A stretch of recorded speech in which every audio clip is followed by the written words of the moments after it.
Assalamualaikum warahmatullahi wabarakatuh. Alhamdulillah, nahmaduhu wa nasta'inuhu wa nastaghfiruh wa na'udzu billahi min syururi anfusina wa sayyiati a'malina. May yahdihillahu fala mudhillalah wa may yudlil fala hadiyalah. Asyhadu an la ilaha illallah wahdahu la syarikalah wa asyhadu anna Muhammadan abduhu wa rasuluh.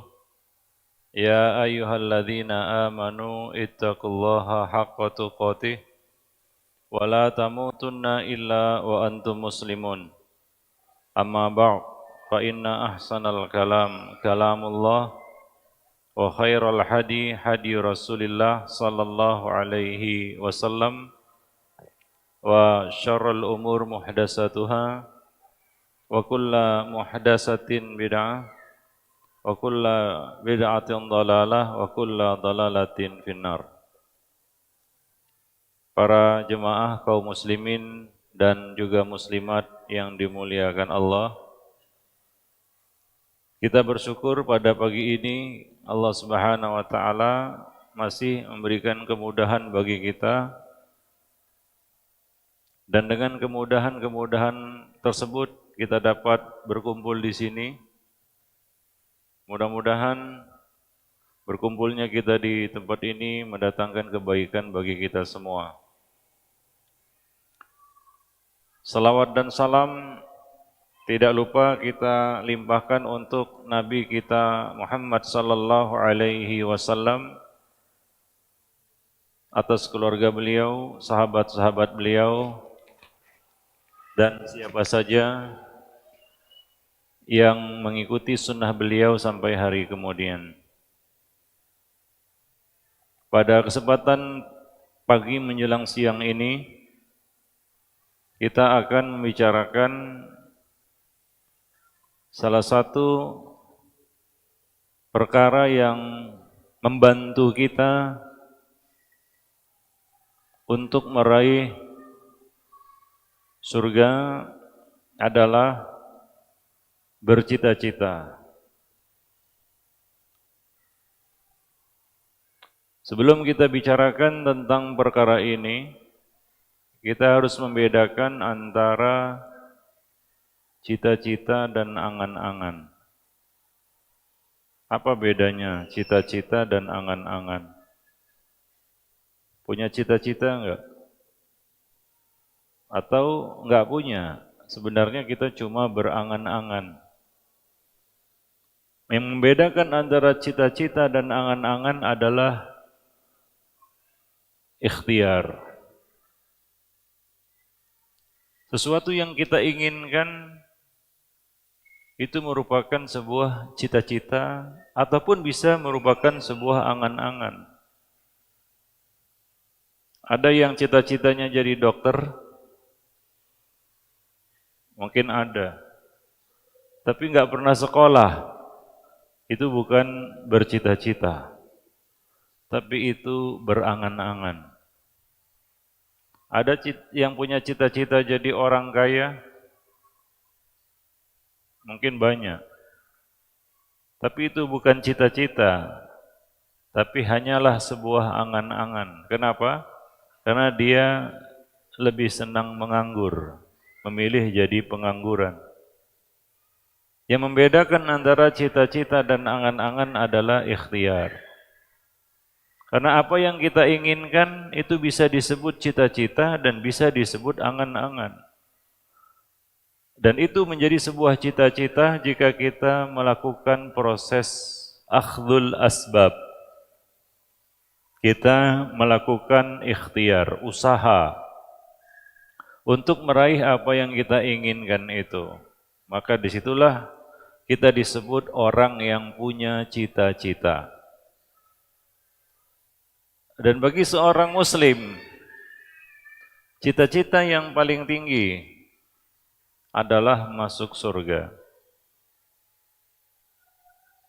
Karena terminal akhir dari perjalanan yang panjang ini adalah surga dan neraka. Itu terminal akhirnya.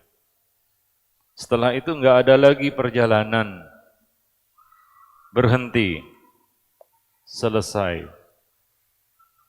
Maka cita-cita tertinggi seorang muslim adalah masuk surga. Nabi SAW bersabda dalam sebuah hadis yang sahih, "Idza sa'altumullah fas'aluhul firdausal a'la, fa innahu a'lal jannah wa awsatuha." Jika kamu berdoa kepada Allah, maka mintalah Firdaus al-A'la, surga Firdaus yang tertinggi. Karena surga Firdaus itu adalah surga yang paling tengah dan paling tinggi. Ternyata cita-cita masuk surga pun belum cukup. Surga yang mana? Surga yang paling tinggi. Bersama para nabi, kaum siddiq, para syuhada, dan orang-orang soleh. Itu surga Firdaus. Surga itu tingkatan-tingkatan. Di dalam satu tingkatan surga itu ada derajat-derajat. Ada ratusan derajat, mi'atu derajah. Di dalam satu tingkatan surga. Jarak antara satu derajat dengan derajat di atasnya itu seperti jarak antara bumi dan langit di atas sana, bintang-bintang di langit itu. Itu satu derajat di dalam satu tingkatan surga. Ada ratusan derajat. Yang paling tinggi, puncaknya, bagian yang tertinggi, kalau di Lubuk Linggau ini Bukit Sulap, Bukit Sulap belakang ini, yang paling tinggi itu Firdaus al-A'la. Maka kalaupun punya cita-cita masuk surga, jangan tanggung-tanggung. Bercita-cita masuk Firdaus al-A'la. Nabi mengatakan jika kamu berdoa, jangan lupa minta surga Firdaus. Ya.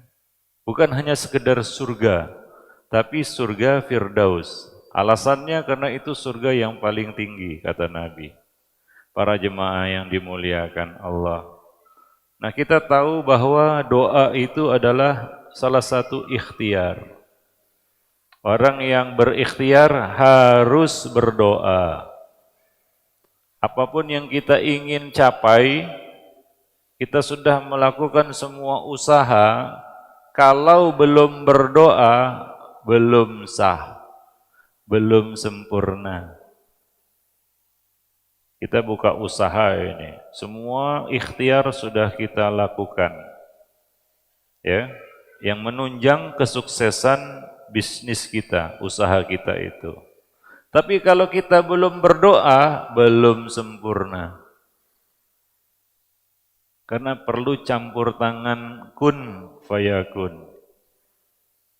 Ya. Nah, apapun yang kita lakukan, apapun yang kita ikhtiarkan, kita usahakan, kalau belum berdoa, belum sempurna ikhtiarnya.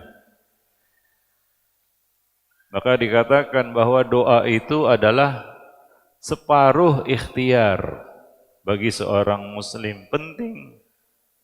Maka di dalam Islam hampir bahkan bisa kita katakan semua aktivitas itu diiringi dengan doa. Mau masuk WC saja berdoa. Ikhtiar. Supaya apa? Enggak diganggu setan. Baca bismillah. Kenapa? Supaya enggak ditonton jin. Para jemaah yang dimuliakan Allah. Itu ikhtiar. Walaupun mungkin kita sudah tutup pintu, tutup jendela, matikan lampu supaya enggak nampak. Tapi perlu berdoa. Bukan hanya aktivitas ibadah, Bahkan aktivitas dunia dipenuhi dengan doa. Jadi doa merupakan salah satu bentuk ikhtiar, bahkan ikhtiar yang terkuat untuk meraih cita-cita, keinginan, harapan. Nah, Nabi mengatakan jika kamu berdoa melakukan ikhtiar untuk masuk surga, sudah berikhtiar. Sudah, antum beribadah, ya, antum menuntut ilmu, antum beramal soleh, itu kan ikhtiar masuk surga. Itu belum sempurna kalau belum berdoa. Pernah nggak berdoa khusus minta surga sama Allah? Pernah? Sering. Firdaus? Belum. Nah, minta itu kata Nabi. Itu pesan Nabi kepada umatnya. Jika kamu berdoa minta kepada Allah, jangan lupa minta surga Firdaus al-A'la. Jadi itu cita-cita tertinggi seorang muslim, yaitu masuk ke dalam surga. Suatu ketika Abdullah bin Umar, Urwah bin Zubair, Mus'ab bin Zubair, dan Abdul Malik ibn Marwan berkumpul di pekarangan Ka'bah. Pekarangan Ka'bah. Ini keponakan-keponakannya Abdullah bin Umar semua. Mus'ab berkata kepada mereka, sebutkanlah angan-angan kalian. Ya, sebutkanlah angan-angan kalian. Mereka mengatakan, sebutkan dulu angan-anganmu. Angan-anganmu apa? Maka Mus'ab berkata, aku berangan-angan menguasai negeri Irak, menikahi Sakinah putri Al-Husain dan Fatimah binti Thalhah bin Ubaidillah. Nah, itu angan-angannya. Ternyata semua angannya di atas itu terwujud.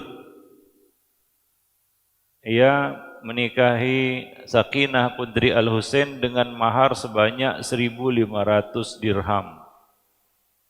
Ya, dan juga kepada Fatimah binti Thalhah. Berikut perlengkapan pernikahan sebanyak 1.500 dirham juga. Adapun Urwah bin Zubair berangan-angan memiliki ilmu fikih dalam agama dan menjadi perantara orang lain meriwayatkan hadis-hadis Nabi SAW. Dan Urwah mendapatkan apa yang diangan-angankannya. Urwah bin Zubair salah seorang perawi dan salah seorang ulama ahli fikih. Itu angan-angannya Urwah bin Zubair. Sedangkan Abdul Malik bin Marwan berangan-angan menjadi khalifah, presiden. Dan ia mendapatkannya. Ia benar-benar jadi khalifah. Salah satu khalifah kaum muslimin adalah Abdul Malik bin Marwan yang bangun kubah emas di Masjid Al-Aqsa itu. Itu Abdul Malik bin Marwan. Sedangkan Abdullah bin Umar ketika mereka tanya, lalu kamu apa cita-citamu? Beliau mengatakan, cita-citaku masuk surga. Itu Abdullah bin Umar, para jemaah dimuliakan Allah. Taib. Jadi ini sejalan dengan hadis Nabi SAW tadi ya, bahwa cita-cita tertinggi seorang muslim adalah masuk surga. Oleh karena itu, dia harus mengupayakan apapun yang bisa membawanya ke surga. Kalau kita cerita surga, syarat utama masuk surga itu adalah la ilaha illallah. Enggak ada cerita surga bagi orang yang tidak membawa kartu la ilaha illallah. Nggak ada. Nggak ada cerita surga. Ya, karena syarat masuk surga adalah mati di atas tauhid. Maka Allah berpesan ya kepada manusia kita, wala tamutunna illa wa antum muslimun. Dan itu juga yang dipesankan oleh Nabi Ibrahim kepada anak-anak keturunannya, bahwa Allah telah memilih bagi kamu Islam sebagai agama, maka jangan kamu mati wala tamutunna illa wa antum muslimun. Jangan mati kecuali kamu dalam keadaan muslim, yaitu membawa la ilaha illallah. Maka orang yang sungguh-sungguh ingin masuk surga, cita-citanya masuk surga, maka perkara pertama utama yang harus diusahakannya adalah memastikan bahwa dia berada di atas la ilaha illallah. Maka Allah menyuruh kita untuk mengilmuinya. Fa'lam annahu la ilaha illallah. Ilmui, ya, pahami bahwa la ilaha illallah, tidak ada ilah yang berhak disembah selain Allah. Maka itu kewajiban paling penting seorang muslim selama hayat di kandung badan, yaitu memastikan dirinya tetap berada di atas lingkaran atau berada di dalam lingkaran la ilaha illallah. Tidak keluar darinya walaupun sekejap mata. Karena kita nggak tahu kapan ajal itu datang. Ada orang yang keluar dari la ilaha illallah, tapi namun ternyata ajal menjemputnya pada saat dia berada di luar lingkaran la ilaha illallah. Ya. Lais bin Sa'ad menceritakan kisah seorang pemuda. Ini pemuda, seorang muazin dia. Dia biasa mengumandangkan azan. Suatu ketika dia naik ke atap, karena dulu nggak ada pengeras suara, kalau mau azan itu naik ke atap, tempat yang tertinggi untuk menyuarakan azan. Ketika dia ingin mengumandangkan azan naik ke atas atap, pandangannya tertumbuk pada seorang wanita yang memikat hatinya. Namanya terlihat, kan begitu ya. Yang pertama kan sedekah, ya. Yang pertama itu free. Yang kedua, ketiga itu dosa. Para jemaah yang dimuliakan Allah. Nah, tertumbuklah pandangannya pada seorang wanita yang memikat hatinya. Ya. Dia pun mencari tahu siapa wanita itu. Ternyata wanita itu adalah seorang Nasrani. Ya, tapi karena cinta sudah melekat, apapun akan diusahakan. Maka dia pun meminang wanita itu. Dia mencoba untuk meminangnya. Wanita ahli kitab kan boleh dinikahi. Tapi apa jawaban si wanita ini? Dia mengatakan, tidak, aku tidak mau dinikahi kecuali engkau masuk ke dalam agamaku. Itu pula syaratnya. Ya, itu syaratnya. Maka karena dia sudah sangat cinta kepada wanita ini, itulah fitnah pandangan mata. Ya. Itu panah dari panah-panah syaitan. Maka Islam mewajibkan kita, menyuruh kita untuk ghaddul basar, menundukkan pandangan. Karena kita nggak tahu fitnah apa yang muncul dari pandangan itu. Para jemaah yang dimuliakan Allah. Maka karena dia sudah sangat cinta kepada wanita ini, dia pun menyetujui syarat itu. Dalam hatinya, gak mengapa. Murtad dulu, nanti masuk Islam lagi. Ya. Maka dia pun menikahi wanita itu dengan melepas imannya. Selesai menikah, belum lagi dia sentuh wanita itu, dia naik ke loteng dan dia jatuh dari loteng itu dan mati. Nggak ada yang tahu ajal kapan datang. Ya. Maka pastikan bahwa kita selalu berada di atas tauhid. Ya, tidak membatalkan tauhid kita. Kalau kita memang bercita-cita masuk surga, jangan lepas walaupun sekejap mata, para jemaah yang dimuliakan Allah. Karena syarat masuk surga adalah la ilaha illallah. Ya, syarat masuk surga adalah la ilaha illallah. Maka beruntung kata Nabi, qad aflaha man aslam. Sungguh beruntung orang yang sudah masuk Islam. Ya, sudah mengucap syahadat la ilaha illallah. Tinggal dia menjaga kalimat itu. Ya, tetap istiqomah. Allah mengatakan di dalam Al-Qur'an, innal ladzina qalu rabbunallah tsumma istaqamu. Sesungguhnya orang-orang yang mengatakan, mengucapkan, mengikrarkan Rabb kami adalah Allah, kemudian dia istiqomah. Tatanazzalu alaihimul malaikah alla takhafu wa la tahzanu. Akan turunlah kepadanya malaikat-malaikat dan berkata, menghiburnya, jangan takut dan jangan bersedih.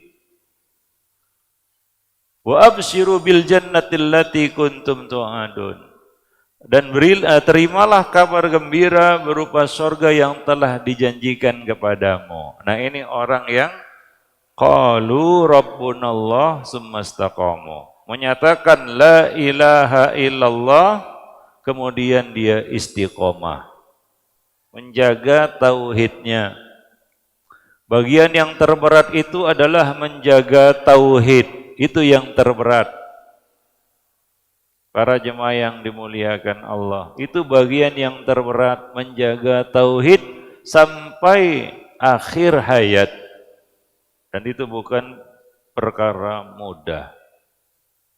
Para jemaah yang dimuliakan Allah, menjaga tauhid itu bukan perkara mudah. Ya, karena kita berhadapan dengan musuh yang berupaya, berusaha untuk mengeluarkan kita dari kalimat tersebut. Siapa dia? Iblis dan bala tentaranya. Yang terus mengobarkan api peperangan kepada anak Adam sampai detik akhir. Ya. Nabi berpesan kepada kita semua, man akhiru kalamihi la ilaha illallah dakhalal jannah. Barang siapa yang akhir ucapannya la ilaha illallah, dia masuk surga. Sekilas, sekarang, kayaknya hal itu mudah. Apa susahnya ngucap la ilaha illallah? Nabi mengatakan itu, hadisnya sahih. Barang siapa yang akhir ucapannya la ilaha illallah, dia akan masuk surga. Para jemaah yang dimuliakan Allah. Ya, mungkin kita mengatakan sekarang, apa susahnya mengucap la ilaha illallah? Toh dalam kehidupan sehari-hari kita mudah mengucapkan la ilaha illallah, mudah enggak? Terhalang kalau sekarang ngucap. Coba ngucap sekarang la ilaha illallah, mudah enggak? Mudah. Iya. Tapi tidak demikian halnya ketika kita menghadapi kematian. Para jemaah yang dimuliakan Allah. Tidak demikian halnya, tidak semudah itu ketika kita menghadapi kematian. Maka kenapa Nabi mengatakan man akhiru kalamihi la ilaha illallah dakhalal jannah? Supaya kita bersiap-siap untuk menghadapi momen itu. Sekarang mudah, tapi nanti wallahu a'lam. Kenapa saya katakan seperti itu? Karena ada sebuah hadis, ya, ini juga pesan dari Nabi sallallahu alaihi wasallam. Saya pernah ditanya oleh seorang dokter. Ini dokter zaman dulu. Dokter zaman dulu kan nggak ada SP-SP-an, Pak. Spesialis nggak ada. Pokoknya dokter dulu harus serba bisa, gitu ya. Itu dokter zaman dulu. Ini dokter sudah kawakan ya. Sudah tua dia. Umurnya pun sekarang mungkin sudah 75 ke atas. Satu ketika saya ngisi tafsir di masjid itu, habis sholat subuh. Dia ikut itu kajian itu. Nah, selesai kajian dia bertanya, "Ustaz, saya mau nanya." Iya. Apa pertanyaannya? Dia cerita, "Saya ini dokter. Sering dipanggil untuk menghadapi pasien-pasien yang sekarat. Udah hampir mati, kadang-kadang sudah mati, itu dipanggil dokter untuk ngecek ini sudah mati atau belum, kan begitu ya. Nah. Jadi orang-orang sekarat dia dipanggil, sering menangani itu. Sebagai seorang muslim katanya, kalau pasien itu muslim, saya membimbing karena dokter itu tahu. Nah, ini udah nggak ada harapan ini, ya. Maka kalau dokter sudah ngomong, udahlah Bu, bawa pulang aja si bapak ini, kasih makan yang enak-enak, itu tahulah kita. Itu kode dari dokter itu. Artinya apa? Dia sudah nyerah, angkat tangan, angkat kaki, ya. Atau dia berkata, Pak, banyak-banyak doa sajalah. Nah, udah tahulah itu. Nggak ada harapan.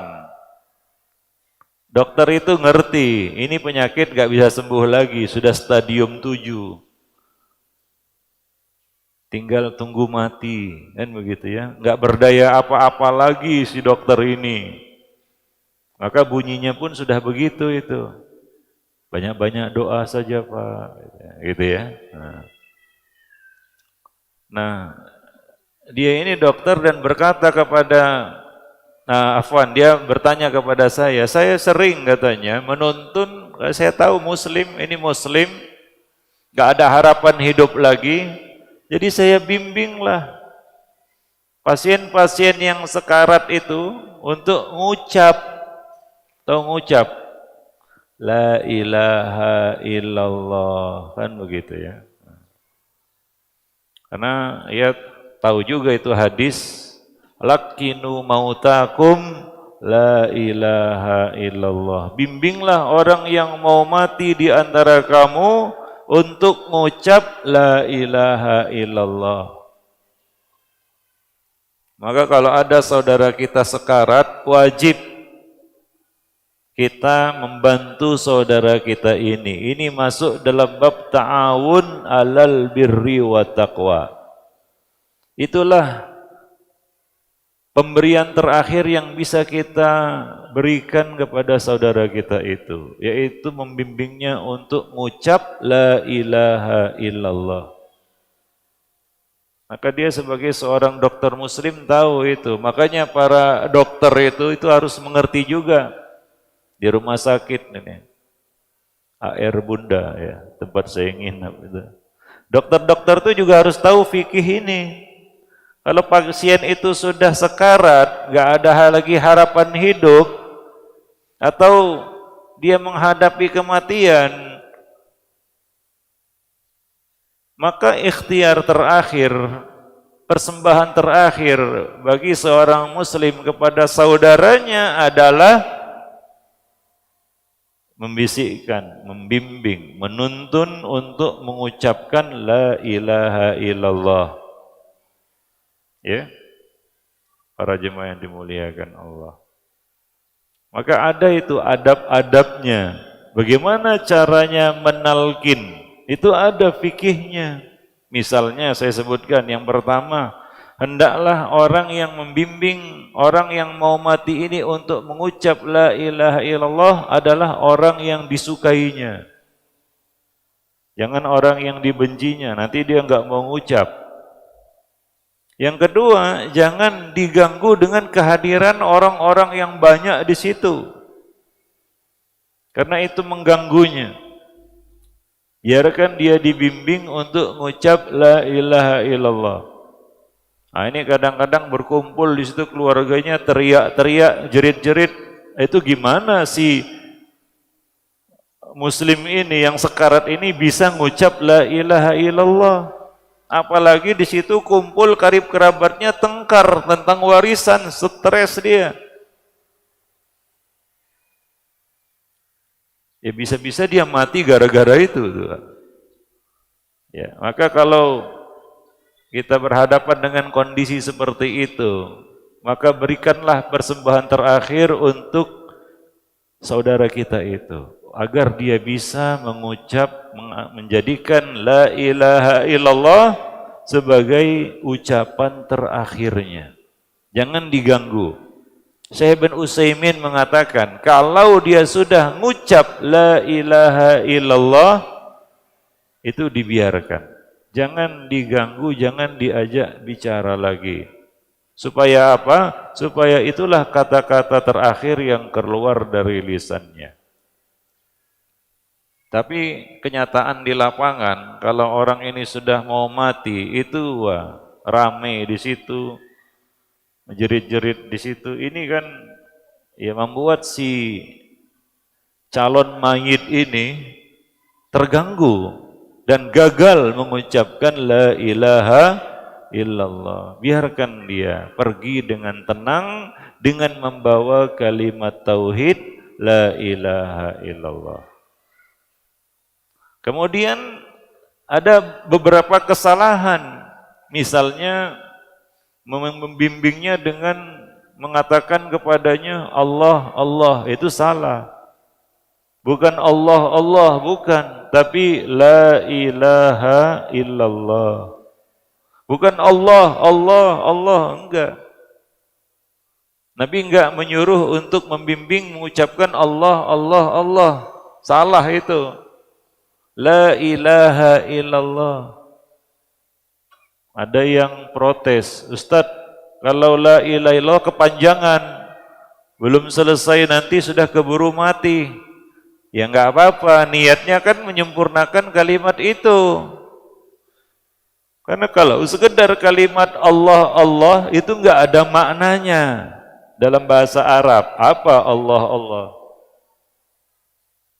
Ya, jadi yang benar la ilaha illallah. Maka dia membimbing orang-orang yang pasien-pasien yang sekarat itu untuk mengucap la ilaha illallah. Tapi dia ini inti pertanyaannya, saya heran katanya. Dari begitu banyak pasien-pasien yang saya tangani untuk mengucap la ilaha illallah, hanya segelintir yang bisa mengucap. Segelintir.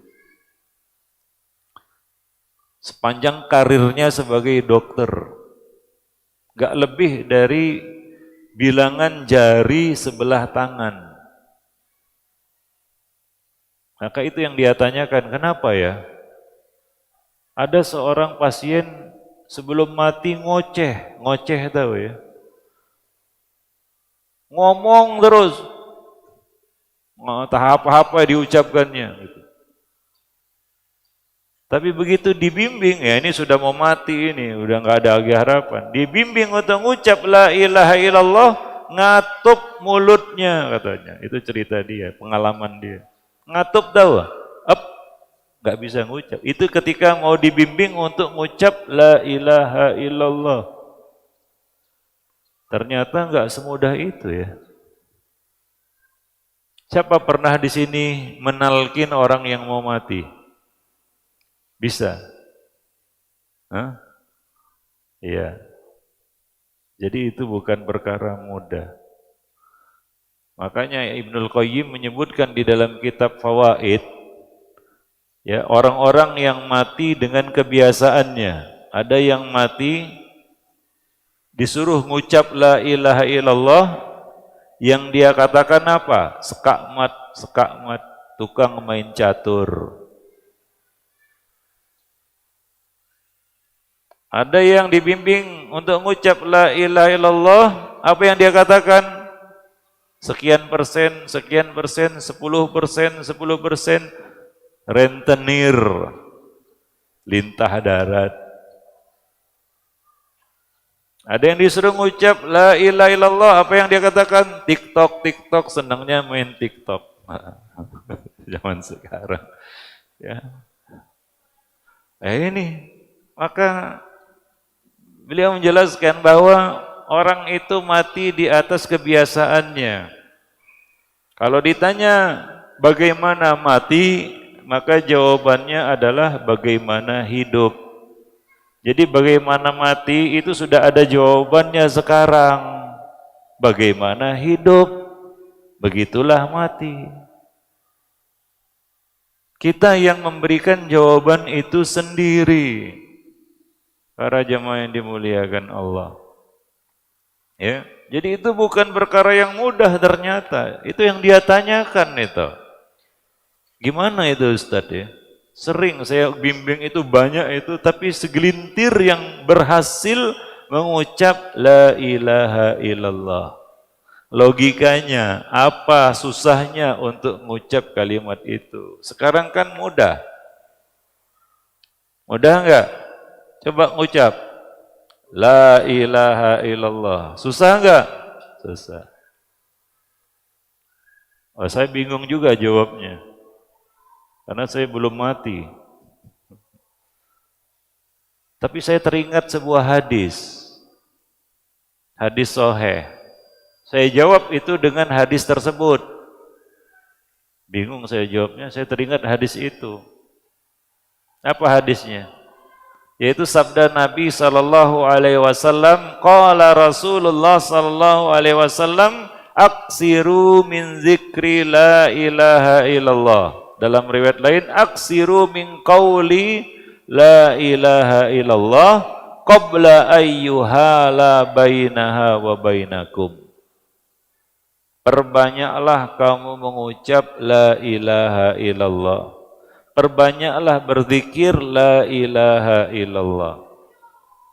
Makanya coba periksa zikir pagi dan petang, zikir sesudah sholat, zikir-zikir yang diajarkan Nabi, baik itu yang muqayyad maupun yang mutlak, itu tidak lepas dari ucapan la ilaha illallah. Coba periksa zikir pagi dan petang.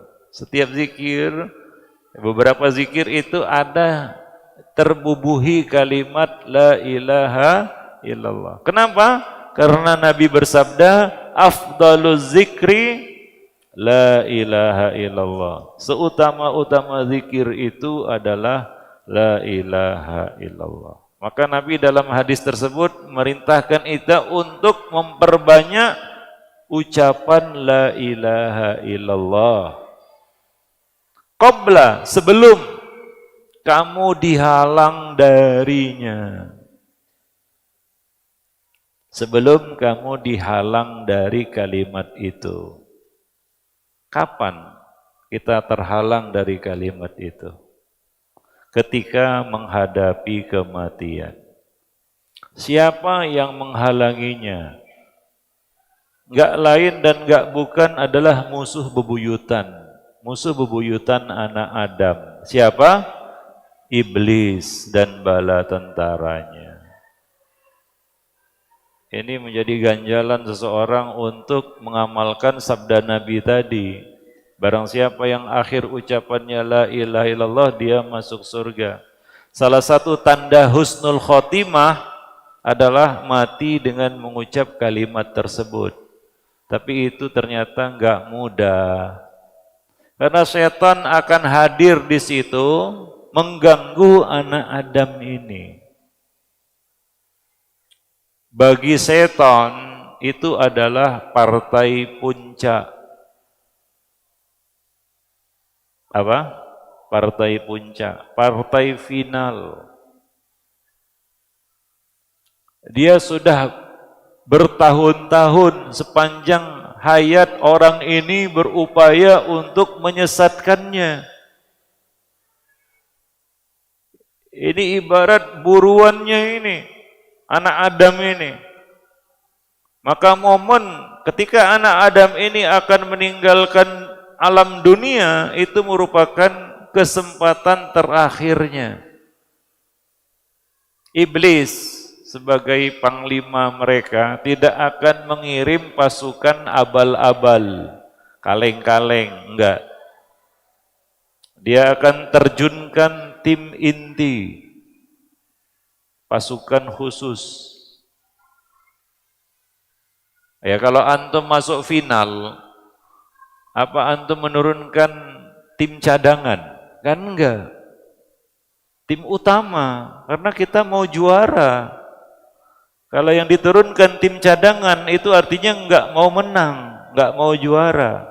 Demikian juga iblis tahu itu. Ini momen terakhir. Maka setan akan datang mengganggu orang ini dengan berbagai macam gangguan-gangguan.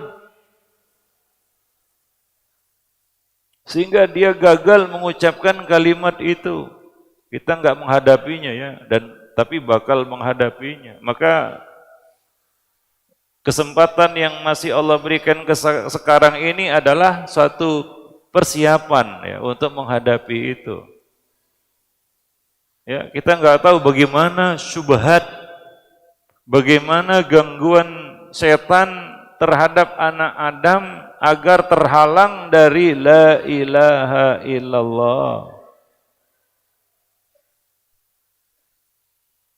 Satu contoh, ini contoh luar biasa.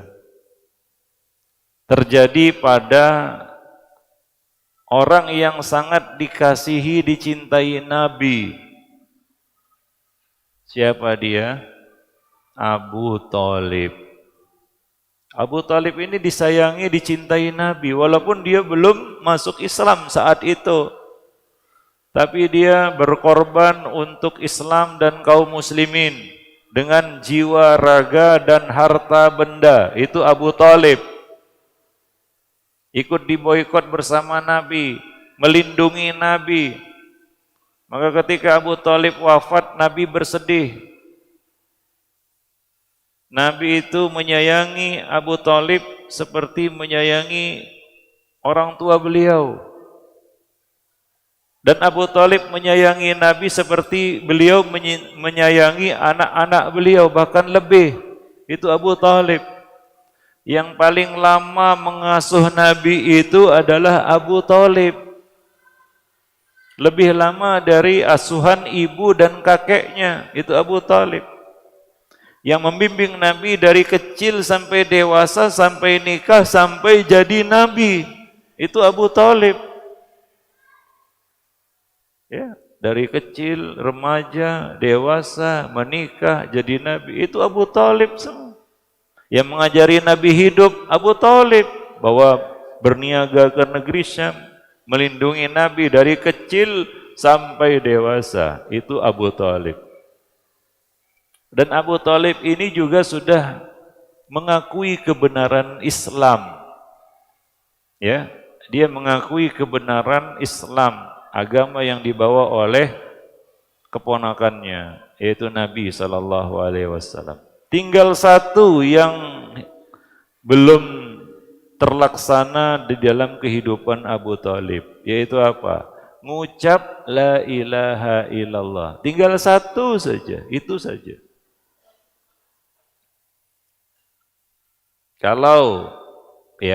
Kalaulah hidup ini boleh berandai-andai ya, Kalau hidup ini boleh berandai-andai. Seandainya Abu Talib mengucap la ilaha illallah, mungkin dia orang pertama di dalam agama ini setelah Nabi SAW dengan segala pengorbanannya, melebihi jasa semua sahabat-sahabat yang ada terhadap Nabi. Makanya ketika Abu Talib wafat, sudah wafat lah ya, sudah mati, itu Nabi tetap mati di atas kekafiran. Itu Nabi tetap memohonkan ampunan untuk Abu Talib. Apa kata Nabi? Wahai pamanku, ini sudah mati nih Abu Talib ya. Aku akan tetap minta ampunan untuk dirimu selama aku belum dilarang. Itu menunjukkan cintanya Nabi kepada paman beliau ini. Waktu itu memang belum turun ayat melarang minta ampunan untuk orang kafir. Tapi setelah turun ayatnya, Nabi berhenti minta ampunan untuk Abu Talib. Luar biasa.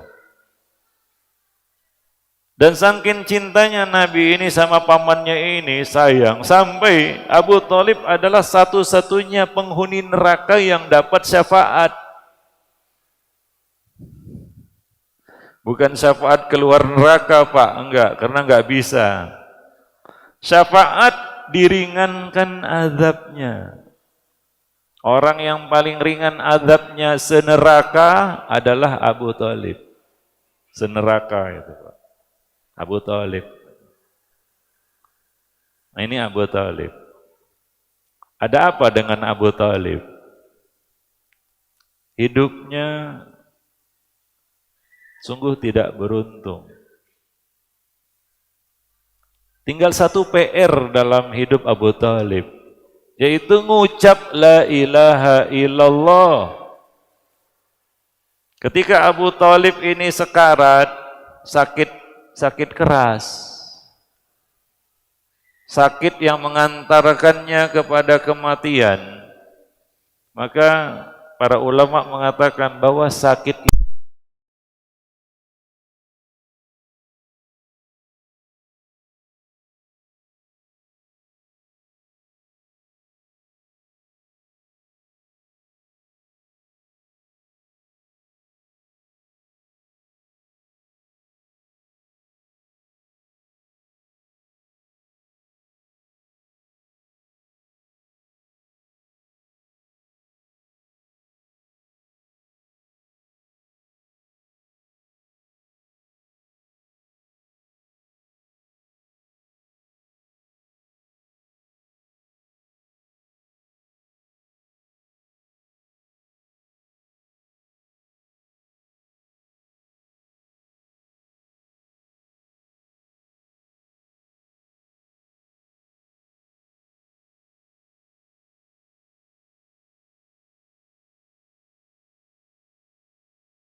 bahwa saat-saat krusial seperti itu, setan tidak membiarkan buruannya lepas. Ternyata di situ ada Abu Jahal. Hadir juga di situ siapa? Abu Jahal dan siapa lagi satu orang? Siapa lagi? Abu Lahab? Enggak. Enggak selalu ada Abu Jahal, ada Abu Lahab, enggak. Abdullah bin Abi Umayyah hadir di situ. Ketika Nabi mengucapkan kata-kata itu, Abu Jahal menimpalinya dengan ucapan, nah ini luar biasa para jemaah yang muliakan Allah, ya. Ini tidak terduga sama sekali.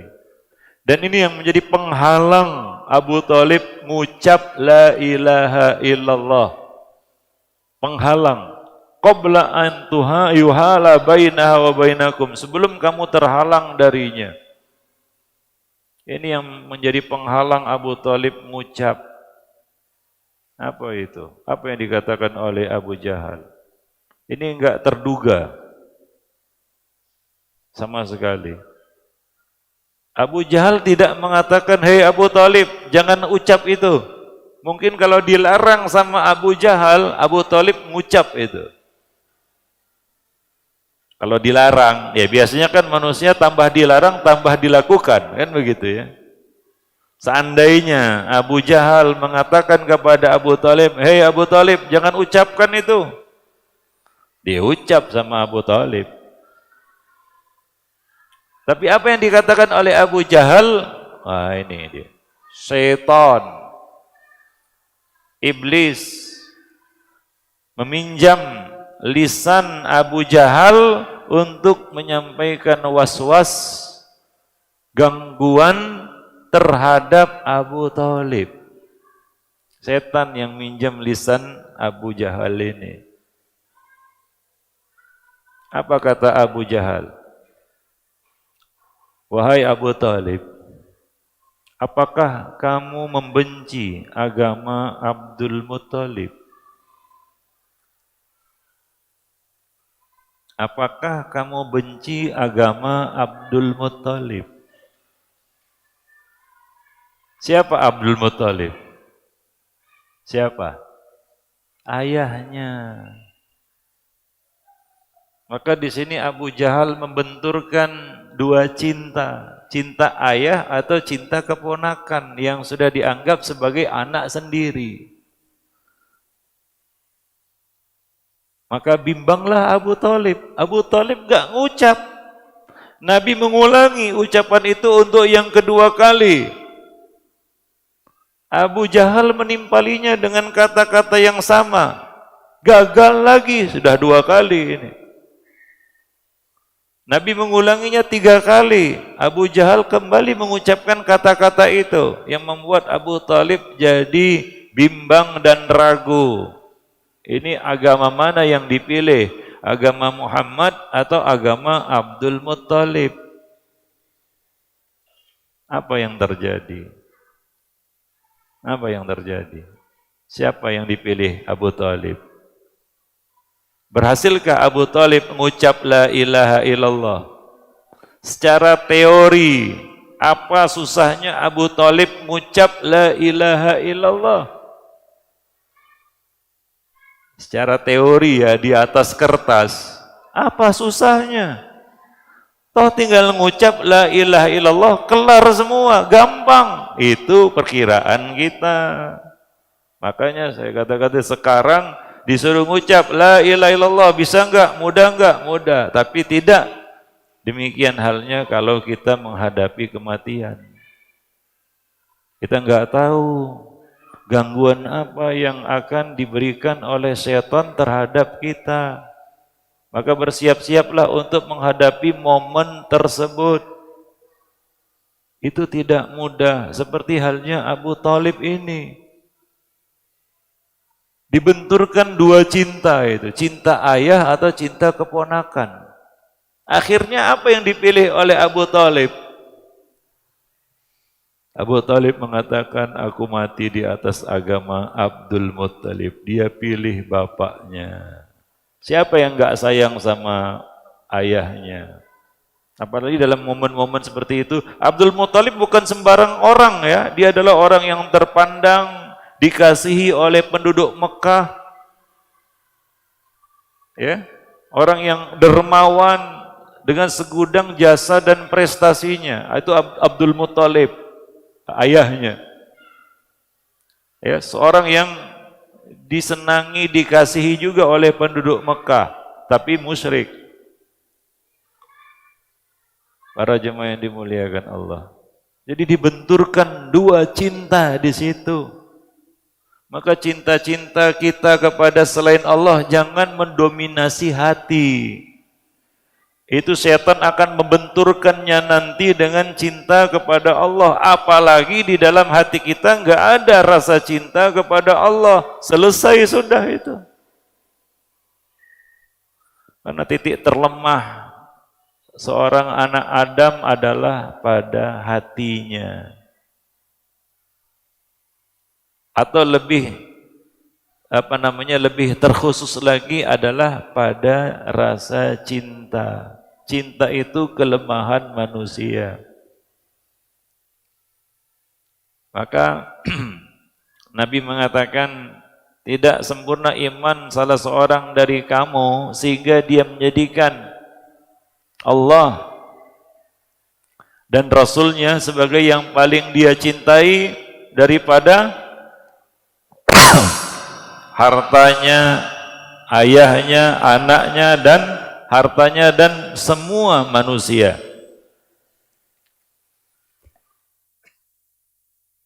Para jemaah yang dimuliakan Allah. Maka cinta kita kepada selain Allah itu harus dalam bingkai cinta kita kepada Allah. Silakan cintai anak, istri, harta benda, tapi jadikanlah cinta kita kepada anak, istri, harta benda atau apapun itu di bawah bingkai cinta kita kepada Allah. Kita menyintai mereka karena Allah. Cinta kepada Allah harus yang paling besar, yang utama, yang pertama. Dan itu menjadi landasan kita menyintai apapun dari dunia ini. Karena masalah itu akan muncul ketika kita menghadapi kematian. Setan akan menggunakan cinta-cinta kepada selain Allah itu untuk mengganggu seorang anak Adam.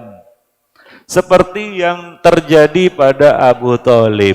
Dia cinta sama ayahnya ini, Abdul Muttalib. Dan siapa yang enggak sayang sama Abdul Muttalib? Orang yang terkemuka di kota Mekah. Dihormati. Maka Abu Jahal, ini bukan Abu Jahalnya yang pintar sebenarnya ya. Lisannya digunakan oleh setan itu untuk mengganggu untuk mengganggu Abu Talib. Akhirnya gagallah Abu Talib mengucap la ilaha illallah, mati di atas kemusyrikan, masuk neraka, kekal dalam neraka. Padahal jarak antara dia dan sorga tinggal sehasta. Yang membimbingnya untuk mengucap la ilaha illallah bukan sembarang orang, Nabi. Tapi apa kata Allah? Innaka la tahdi man ahbabta walakinnallaha yahdi may yasha. Engkau tidak bisa memberikan hidayah kepada orang yang kamu cintai, tapi Allah memberikan hidayah kepada siapa yang dikehendakinya. Ini satu contoh bahwa tidak semudah yang kita bayangkan. Barang siapa yang akhir ucapannya la ilaha illallah masuk surga, wah gampang itu, siapa bilang? Memangnya sudah pernah coba? Nah, maka cobalah di sini yang pernah membimbing orang yang mau mati untuk mengucap la ilaha illallah, berapa persen? Persentase keberhasilannya berapa persen? Coba. Para jemaah yang dimuliakan Allah. Wallahu a'lam bissawab. Maka seorang muslim kalau dia benar-benar cita-citanya masuk surga, dia harus memastikan bahwa dirinya di atas kalimat la ilaha illallah. Ya. Karena kita datang ke dunia ini dalam keadaan tersegel, segel tauhid. Ini enggak boleh rusak sampai kita kembali kepada Allah Subhanahu wa taala. Itu kewajiban terpenting dalam hidup. Wala tamutunna illa wa antum muslimun. Kita enggak akan sukses sebelum kita mengamalkan ayat itu. Dan kita belum lagi mengamalkannya. Belum waktunya. Tapi datang waktunya di mana kita harus mengamalkan ayat itu. Jangan kamu mati kecuali dalam keadaan muwahhid.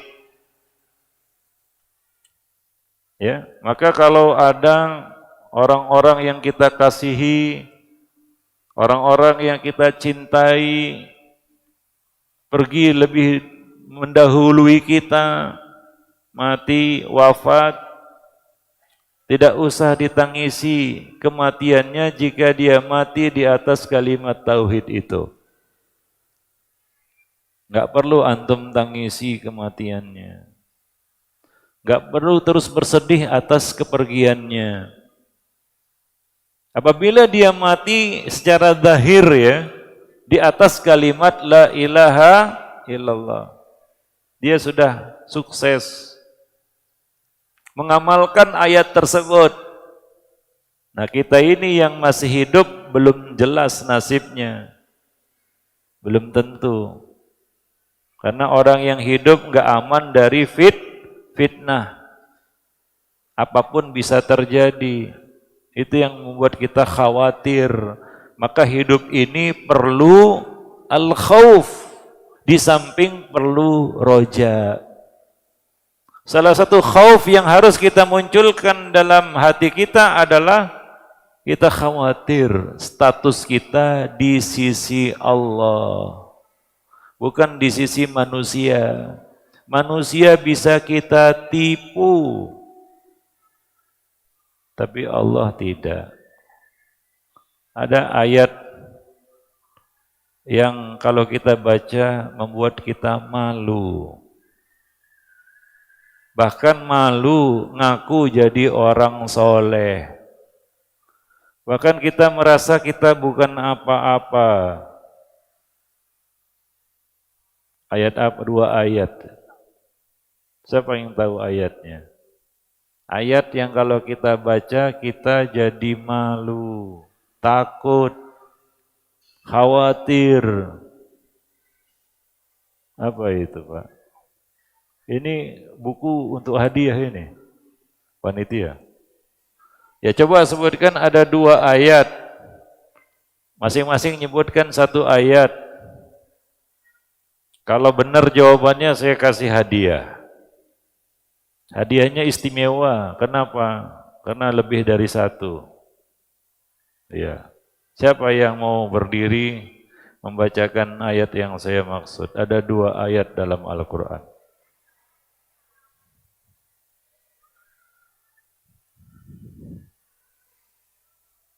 Siapa? Kalau enggak jawab, hadiahnya saya bawa ke Jakarta. Ayo. Antum baca ayat itu, antum malu.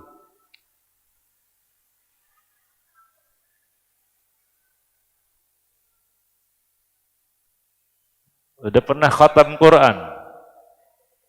Pernah? Rata-rata sudah pernah mengkhatamkan Quran. Iya. Bulan Ramadan kan gitu ya. Nah, pasti pernah baca ayat ini.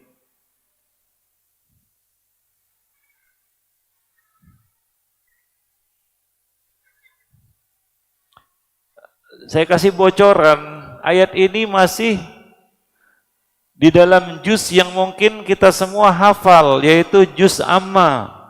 Juz amma, bocorannya.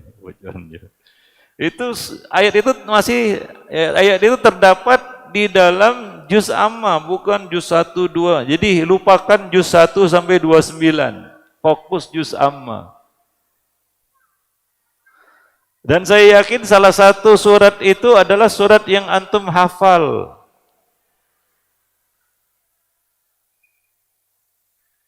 Oh, dikasih bocoran nggak bisa jawab juga.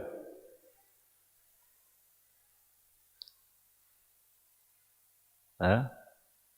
Siapa yang mau angkat tangan, berdiri, jawab. Bacakan ayatnya. Tapi satu ya. Nah yang lain nanti baca satu lagi. Jadi ada 2 ayat itu. Coba. Juz amma.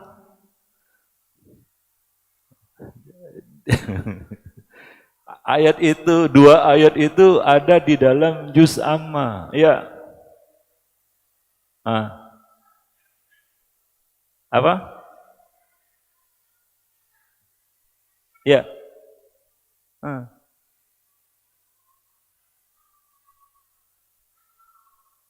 Apa?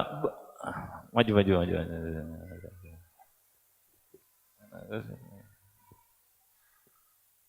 Kasih itu. Itu. Di situ aja nggak apa-apa. Kasihkan ini. Bacakan ayatnya. Ya. Surat Al-Ikhlas. Saya enggak tanya surat, saya suruh bacakan ayatnya, 1 ayat. Qul huwallahu ahad. Itu. Baca itu malu.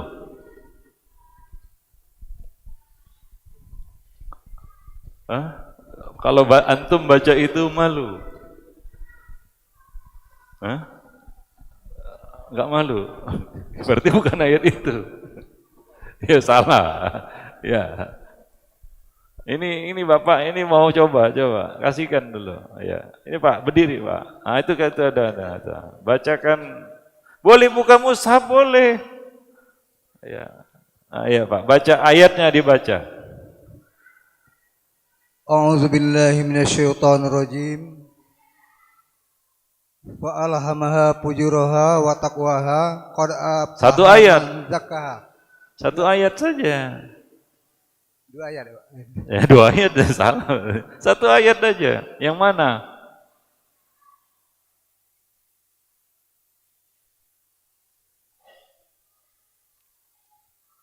Yang mana?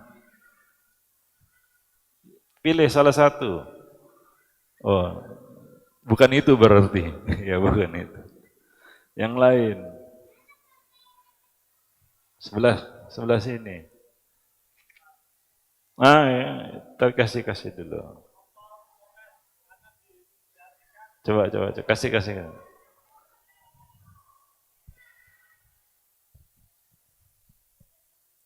Allahu Somad, karena di situ diartikan hanya bergantung kepada Allah. Ternyata kita masih mengharap selain Allah. Masih mengharap selain Allah. Bahaya antum. Ya. Kadang minta tolong sama orang. Itu membuat antum malu. Malu Ustaz. Malu. Ayo, bukan itu. Ini dulu. Ini dulu. Kasihkan ini. Mau yang di situ. Sama siapa mic-nya? Iya, kasih ini dulu. Ya, coba bacakan. Bal tu'sirunal hayatad dunya. Itu membuat antum malu. Kenapa? Itu membuat malu. Malu jadi orang kaya. Itu. Ya, bukan. Ya, itu tadi. Semangat.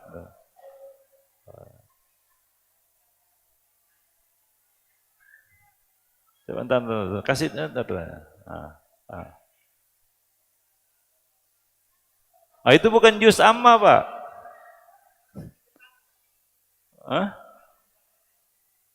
Iya. Tapi bukan juz amma itu.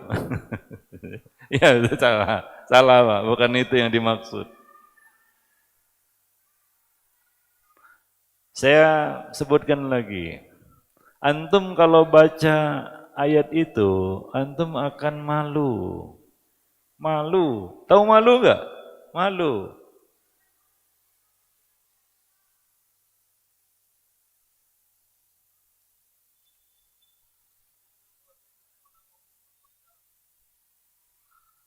Min? Itu surat apa itu? Juz amma atau bukan? Nah, kemudian apa kaitannya? Itu malu. Karena diciptakan dari air mani yang hina. Iya.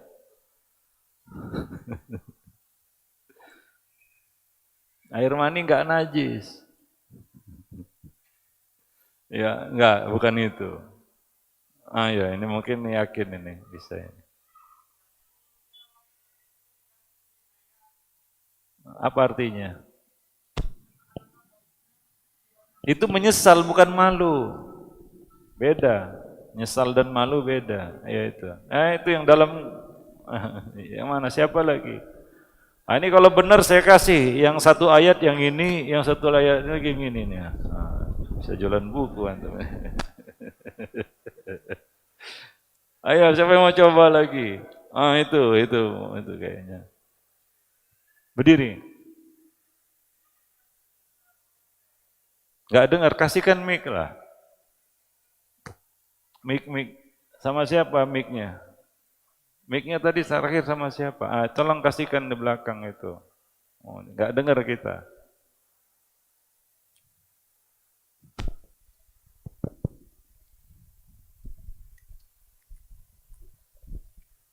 Bismillah.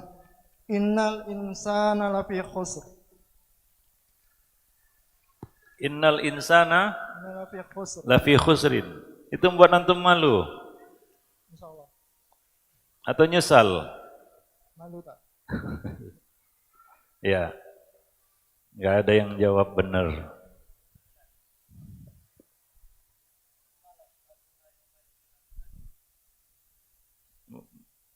Apa? Pakai itu.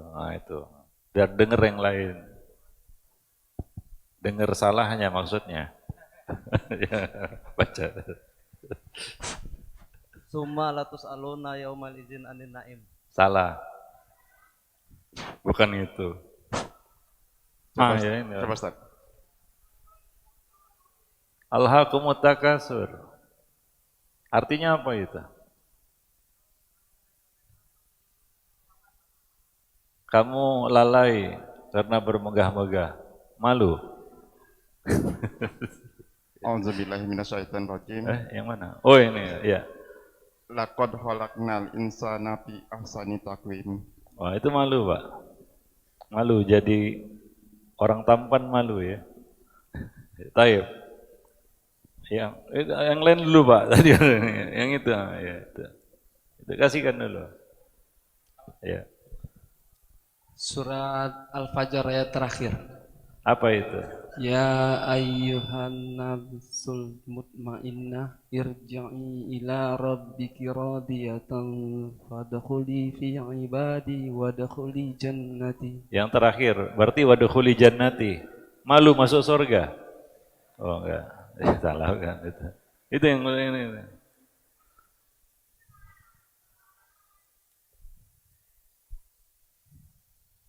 Wujuhi. Salah, udah salah itu.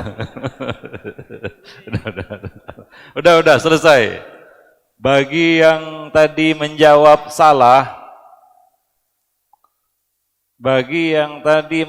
salah, jujur aja tadi ya. Tadi ada beberapa orang. Silakan ambil hadiahnya ini ya.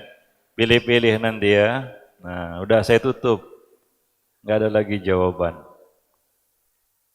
Tadi ada beberapa orang jawab salah kan? Semuanya salah kan? Nah, yang salah nanti pilih hadiahnya ini ya. Nah, tapi ini jangan dulu. Ya, mana tahu ada pertanyaan lain. Nah, ini nanti antum pilih ya, yang jawab salah tadi. Nah, ini. Ya, jadi ayatnya adalah ada 2 ayat. Berarti apa? Kalau antum smart, ya, Berarti ayat ini sama maknanya, sama artinya. Kan ada 2 ayat. Yang antum jawab tadi, kalau saya tanya ayat yang lain apa? Bingung antum. Betul nggak? Tadi saya sebutkan 2 ayat. Ya, kalau Allahu Samad tadi ayat yang lain apa? Bingung. Taib ya. Jadi ada 2 ayat. Kalau kita cermati ayat ini, kita baca dengan tadabbur, kita malu. Kita malu mengaku jadi orang soleh. Dan kita menganggap diri kita ini bukan apa-apa. Kalau antum pahami introduksinya, antum bisa jawab ayat itu. Mudah sekali. Yang pertama adalah firman Allah Subhanahu wa taala di dalam surat At-Tariq. Yauma tublas sarair. Yang kedua dalam surat Al-Adiyat, wa hussila ma fis sudur. Apa artinya coba? Apa artinya 2 ayat ini? Sama maknanya ini. Apa artinya? Ya Pak? Bukan. Ayat ini bercerita kondisi nanti di hari akhirat, bukan di dunia, bukan. Allah mengatakan yauma tublas sarair. Salah satu nama hari kiamat adalah hari tublas sarair, dinampakkan segala rahasia. Malu enggak antum baca ayat ini? Antum punya rahasia enggak? Gimana kalau rahasia itu nampak bagi semua orang hari ini? Mungkin antum tidak bisa mengangkat kepala karena malu. Allah banyak menutupi dosa-dosa kita. Keburukan-keburukan diri kita itu Allah tutupi. Tapi ada hari Allah nampakkan itu. Membuat kita tertunduk malu. Wujuhu yawma idzin khasyi'ah. Amilatun nasibah. Karena malu terhadap apa yang dia lakukan. Yang kita lakukan ini ada 2. Ada orang tahu, ada orang nggak tahu. Kita ini penuh misteri dan banyak rahasia, Pak. Dan yang kita tidak tahu, yang kita sembunyikan dari orang itu pasti banyak. Betul nggak? Ngaku aja. Kita semua. Bayangkan kalau semua rahasia kita dibongkar, siapa yang berani ngaku jadi orang soleh? Itu ya makanya kita ini kan kelihatannya soleh, alim, karena orang nggak tahu rahasia kita. Kalau tahu, wah, entah mau dikantongi di mana muka ini, kata orang.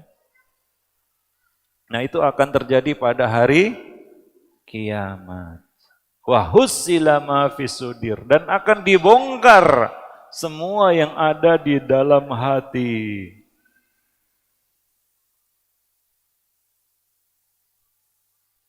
Bahkan rahasia yang kita sendiri nggak tahu, nggak sadar.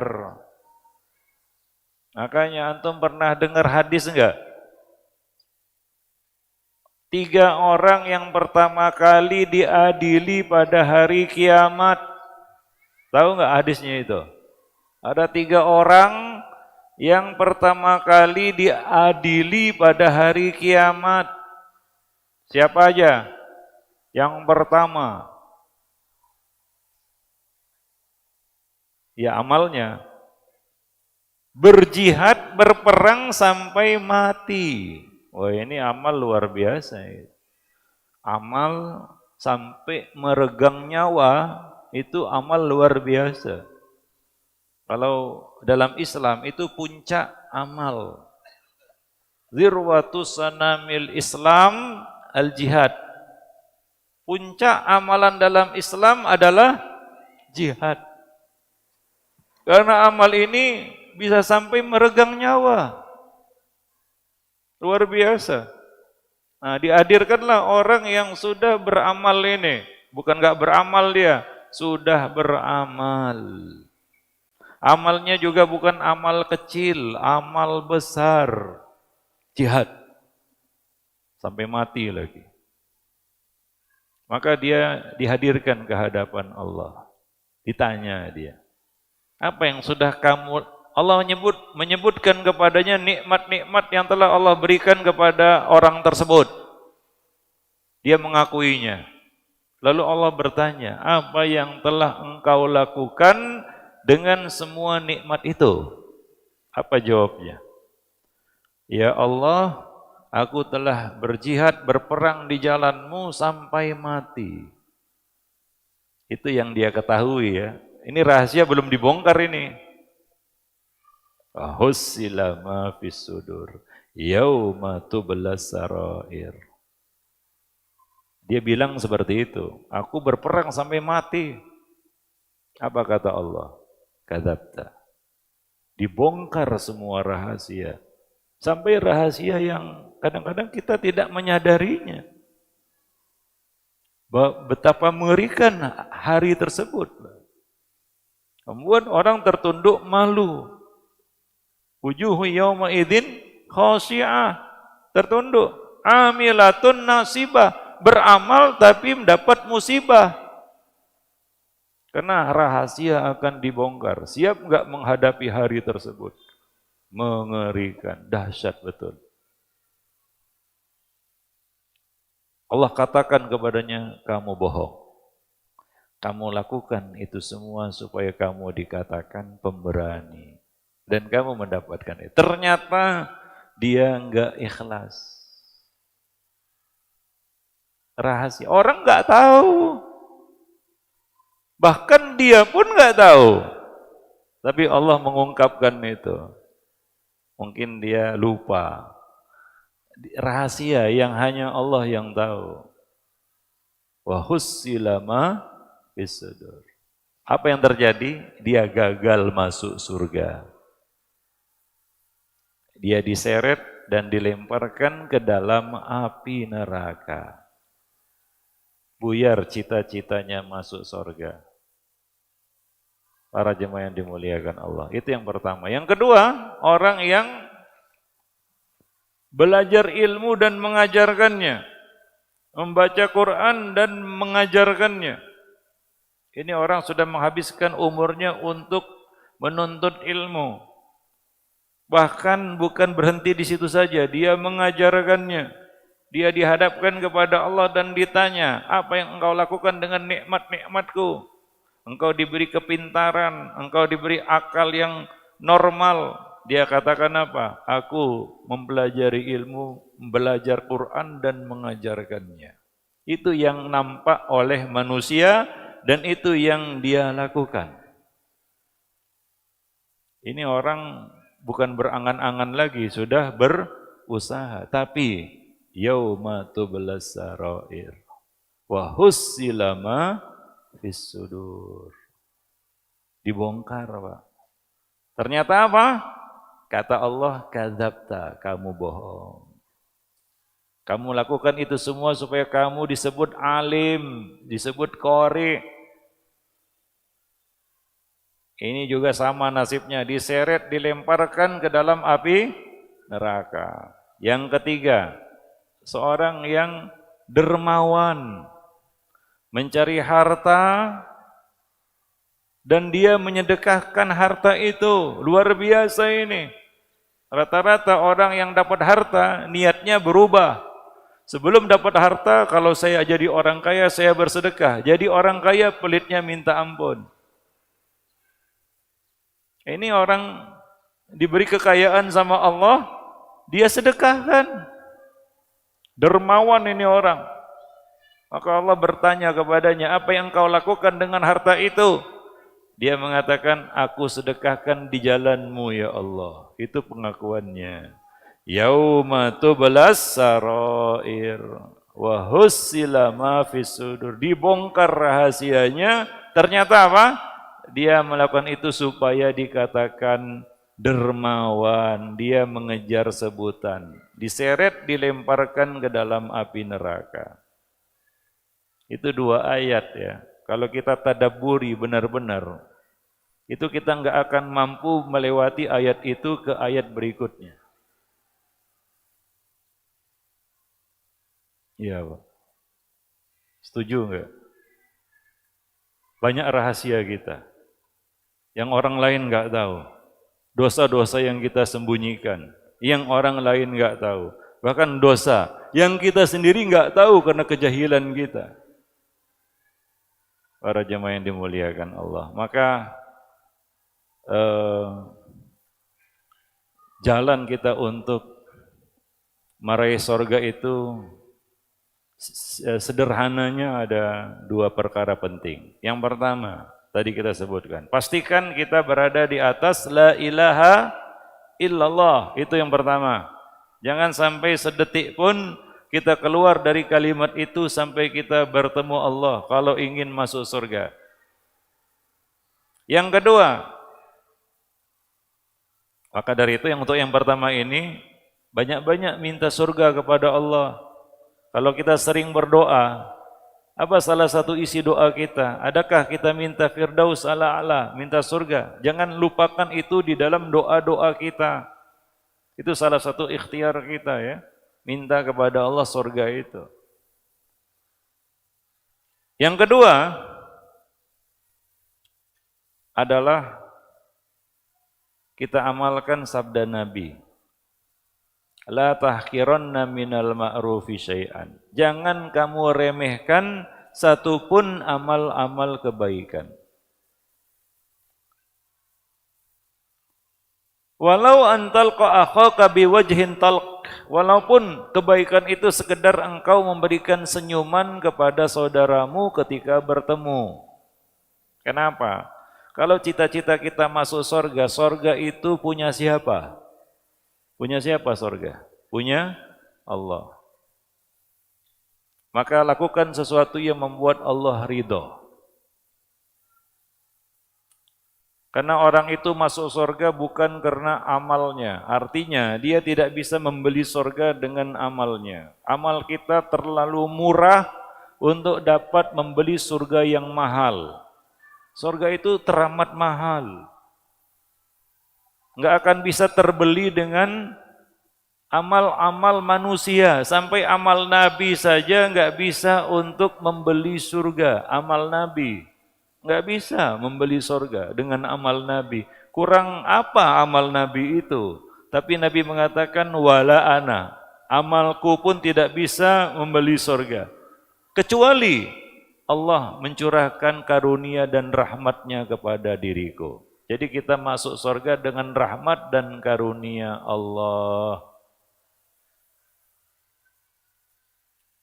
Tapi rahmat dan karunia Allah itu tidak turun begitu saja. Ada sebab-sebabnya. Sebab Allah itu merahmati seorang hamba dan mengkaruniai seorang hamba. Ada sebabnya. Sebabnya apa? Semua amal-amal kebaikan. Maka kita beruntung sebagai seorang muslim yang sudah mengucap la ilaha illallah. Apa keuntungan kita? Sekecil-kecil kebaikan kita itu ada nilainya di sisi Allah. Bahkan bisa menjadi besar nilainya di sisi Allah. Ruginya orang yang tidak punya, tidak mengantongi kartu la ilaha illallah. Sebesar apapun kebaikannya enggak ada manfaatnya sedikit pun. Beruntung kita. Maka kita bisa mengusahakan itu sekecil apapun kebaikan yang kita lakukan. Karena kita punya la ilaha illallah. Maka jangan remehkan amal-amal kebaikan walaupun sepele. Kita enggak tahu dengan amal apa Allah merahmati kita dan dengan itu kita masuk surga.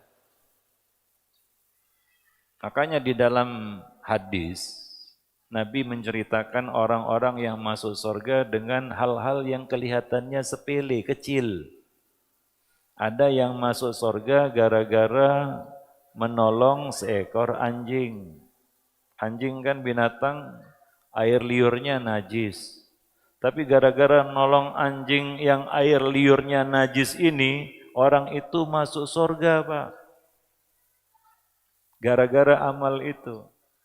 Ada yang masuk surga gara-gara menyingkirkan gangguan dari tengah jalan. Dia lihat ada gangguan di tengah jalan, kayu melintang, dia singkirkan. Gara-gara itu dia masuk surga. Jadi kita nggak tahu sebab apa kita itu dapat rahmat dari Allah, dan dengan rahmat Allah itu kita masuk surga. Itu rahasia supaya kita banyak-banyak beramal soleh. Jangan pelit-pelit beramal soleh. Ada yang sudah lihat apa yang tertulis di Lauhul Mahfuz? Belum ya? Belum ada yang lihat ya? Kalau ada enak juga itu. Antum cari kan file antum, Fulan bin Fulan masuk surga karena senyuman. Antum senyum aja tiap hari kerjanya. Iya kan? Itu kan nggak tahu. Maka jangan remehkan perbuatan amal soleh. Walaupun itu terlihat remeh kecil dalam pandangan manusia. Kadang-kadang Pak ya, amal-amal besar justru keikhlasan kita sumbing. Justru keikhlasan kita enggak 100%. Ada di situ udang di balik batu, ada di situ pamrih, ada di situ tujuan-tujuan lain. Itu amal-amal besar biasanya seperti itu. Tapi kalau amal kecil, kadang-kadang pada amal yang terlihat kecil itulah kita sampai pada puncak keikhlasan. Maka Nabi berpesan, jangan remehkan amal-amal kebaikan. Walaupun sesuatu yang kecil. La tahkiranna minal ma'rufi syai'an. Maka Muslim itu berlomba-lomba berbuat kebaikan. Enggak berhenti berbuat kebaikan dalam hidupnya. Apa motivasi Nabi? Apa motivasi Nabi? Khairukum anfa'ukum linnas. Sebaik-baik kamu adalah yang paling banyak manfaatnya bagi manusia. Kalau masih bisa berbuat baik, lakukan hari ini, jangan tunggu besok. Walaupun itu terlihat kecil. Kita nggak tahu, mungkin gara-gara amal kecil itu Allah ridho, Allah merahmati kita dan kita masuk surga. Bilal pernah ditanya sama Nabi, wahai Bilal, tadi malam aku dengar suara terompahmu di dalam surga. Kira-kira amal apa yang paling kamu andalkan dalam Islam?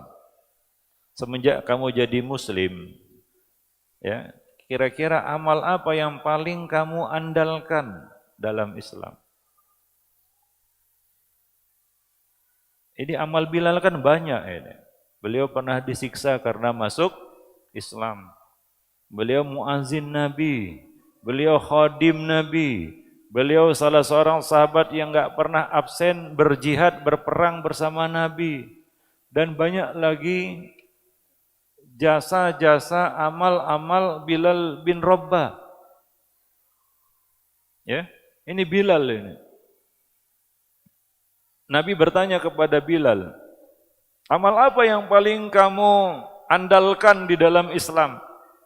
Aku dengar suara terompahmu tadi malam di dalam surga. Ini menunjukkan bahwa Bilal di dalam surga. Bilal termasuk salah seorang sahabat yang pasti masuk surga. Karena mimpi Nabi itu benar. Tapi Nabi ingin tahu sebabnya apa kira-kira gitu ya. Maka Bilal pun menjawab, ya Rasulullah, tidaklah aku berhadas, melainkan aku berwudu sesudahnya kemudian mengerjakan sholat semampu yang aku bisa kerjakan. Ini amal kan sepele ya, sederhana, kecil. Berhadas, wudu, yaitu menjaga wudu dan sholat semampu yang bisa dikerjakan. Bisa 2 rakaat ya 2 rakaat, kalau bisa lebih ya lebih. Sederhana, kecil, gampang, gak berat. Tapi itu amal yang paling diandalkan oleh Bilal dalam Islam sepanjang ia jadi seorang Muslim. Apa kata Nabi? Itulah sebabnya. Bukan azannya, bukan khidmatnya kepada Nabi, bukan jihadnya bersama Nabi. Banyak amal-amal Bilal, tapi yang paling beliau andalkan itu, Ya mungkin itu amal yang Bilal merasa dia berada di puncak keikhlasan. Ya. Jadi amal-amal kecil ini kadang-kadang di amal kecil itulah kita berada di puncak keikhlasan. Ikhlasnya 100% gitu. Dan Allah ridho terhadap amal tersebut karena itu dilakukan hanya untuk Allah, murni, pure. 100%, enggak bercampur di situ untuk yang lain-lainnya. Maka jangan remehkan amal-amal kebaikan. Antum, kita beruntung jadi muslim, kebaikan sekecil apapun itu bernilai di sisi Allah. Bahkan nilainya bisa berupa surga. Para jamaah yang dimuliakan Allah. Walaupun kata Nabi apa? Sekedar memberikan senyuman. Senyuman yang ikhlas kepada saudara kita. Mana tahu itu berbuah surga, kita kan nggak tahu. Maka dari itu kita diperintahkan untuk berlomba-lomba, fastabiqul khairat, kebaikan-kebaikan, bentuk jamak itu. Berlomba-lomba buat baik. Menyingkirkan gangguan dari tengah jalan tadi, seorang ya Nabi mengatakan dalam hadis yang diriwayatkan oleh Imam Muslim, inni la ra'aitu rajulan yataqallabu fil jannah fi syajaratin qata'aha min dhahri tariq. Sungguh aku melihat seorang laki-laki yang berkeliling-keliling surga karena batang kayu yang dia singkirkan dari tengah jalan. Karena itu Allah ridha, Allah merahmatinya, dan karena itu Allah masukkan dia ke dalam surga. Surga kan punya Allah. Maka enggak boleh ada yang protes, ya Allah kayaknya amal saya lebih besar dari amal dia. Kenapa dia masuk surga, saya enggak? Enggak bisa, antum enggak bisa protes, kita enggak bisa protes seperti itu. Karena Allah Maha tahu apa yang terrahasia, tersembunyi dalam hati manusia. Kadar ikhlas, itu Allah yang tahu. Para jemaah yang dimuliakan Allah. Justru sebaliknya, 3 orang yang pertama kali diadili itu amalnya luar biasa. Apalah artinya menolong seekor anjing jika dibandingkan dengan orang yang perang di jalan Allah sampai mati tadi? Jauh ya? Jauh lah. Tapi itu masuk neraka, yang ini masuk surga. Nah itu semua untuk memotivasi kita, supaya kita tidak pelit untuk beramal soleh. Ya, dan tetap waspada terhadap amal kita, jangan jemawa, jangan takabur, jangan pongah. Wah, saya sudah banyak jasa saya di dalam Islam. Oh. Ya, enggak tahu sih apa yang ada di dalam hatinya. Ingat hari di mana Allah akan nampakkan segala rahasia. Wallahu a'lam bishawab. Nah, demikian saja para jemaah yang dimuliakan Allah. Mudah-mudahan bermanfaat bagi kita semua. Lebih dan kurang saya mohon maaf. Ada pertanyaan ini? Ini pertanyaan.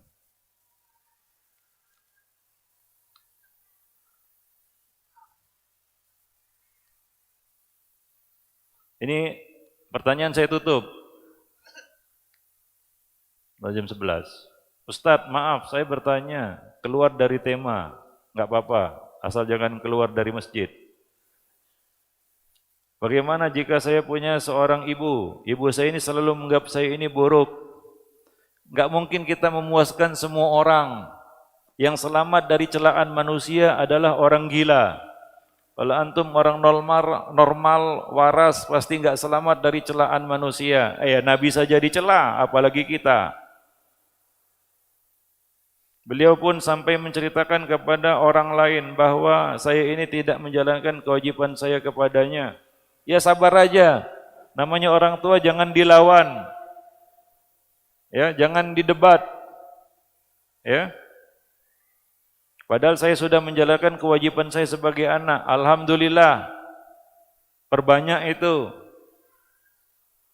Apabila saya menjauhi orang tua saya, apakah dosa Ustaz? Enggak boleh menjauhi orang tua, harus tetap menyambung tali silaturahim, sabar.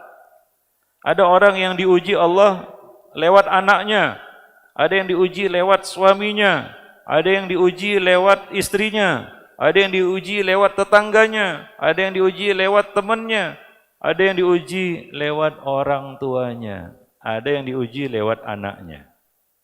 Nah, kita mungkin termasuk orang yang diuji Allah lewat orang tua kita, melalui orang tua kita. Ya sabar. Ya. Enggak boleh, jangan dijauhi. Apa yang harus saya lakukan? Lakukan kewajiban kita berbakti kepada orang tua. Jangan harapkan balasan darinya. Harapkan balasan dari Allah Subhanahu wa taala. Jangan menanti ucapan terima kasih dari lisan orang tua kita. Terima kasih ya nak, perlu. Ya, sabar. Kita lakukan itu karena itu adalah kewajiban kita. Mudah-mudahan itu amal bisa membawa kita ke surga. Tapi syaratnya ikhlaslah. Tanda ikhlas sabar. Ya. Nah, tidak usah mengeluh. Ini tadi saya katakan adalah pertanyaan terakhir. Mohon maaf. Karena ini ada hadiahnya. Siapa yang bertanya dapat hadiah mushaf. Siapa yang bertanya tadi silakan ambil nanti, ya. Nah, demikian. Dah selesailah majelis kita pada siang ini. Mudah-mudahan bermanfaat, ya. Dan tadi yang jawab salah tadi, banyak tadi yang jawab salah, ya. Silakan pilihlah ini, ya. Ya tertib ya. Taib subhanakallah bihamdik asyhadu an la ilaha illa anta astaghfiruka wa atubu ilaik. Assalamualaikum warahmatullahi wabarakatuh.